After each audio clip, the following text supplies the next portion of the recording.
Vallejo's Mare Island has a long history of shipbuilding, and it could potentially be making a comeback. I caught up with a Bay Area congressman hoping to provide a boost for shipbuilding on the West Coast and in the nation, as well as with a student who's hoping to make a career in the maritime industry. Jenny Scott is deep in a simulation of a search and rescue pattern within the waterway outside. And this is one of the tools that we use to help us with navigating the ship safely. Just one of the many components of her coursework as a student at the Cal Maritime Academy in Vallejo. Yes. She's a marine transportation senior cadet looking to make a career in the maritime industry. Scott plans to join a field that has shrunk significantly over the last few decades. But a bipartisan bill called the Ships for America Act aims to change that. It's really about rebuilding the American maritime industry. We've simply abandoned our ships. We've abandoned our ports, and we are getting crushed by China. According to the bill's authors, there are fewer than 200 U.S.-flagged ocean-going vessels. Only around 80 of them engage in international commerce. China has 5,500 that we know of.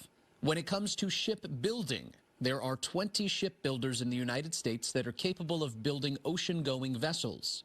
At the end of World War II, there were 80. We can't wait. We're seeing a continued decline in the American maritime industry. This has been a rapid decline over the last 30 years, and that decline has accelerated. Garamendi says the SHIPS Act would reverse that decline by reviving domestic shipbuilding and expanding efforts to recruit, train, and retain skilled mariners and shipyard workers. A key component, the SHIPS Act would establish the Maritime Security Trust. Every container that arrives in a California or an American port is taxed. That tax revenue will now be used exclusively for rebuilding our American maritime industry, for the employment, for the education of the workers, for the improvement of the ports themselves. His district has a rich shipbuilding and maritime history. Mare Island is the oldest naval port on the Pacific. It goes back more than 150 years. Which brings us back to Scott and the academy that's called Vallejo home since 1943. A lot of people don't realize the multitude of opportunities and jobs that there are within the maritime industry.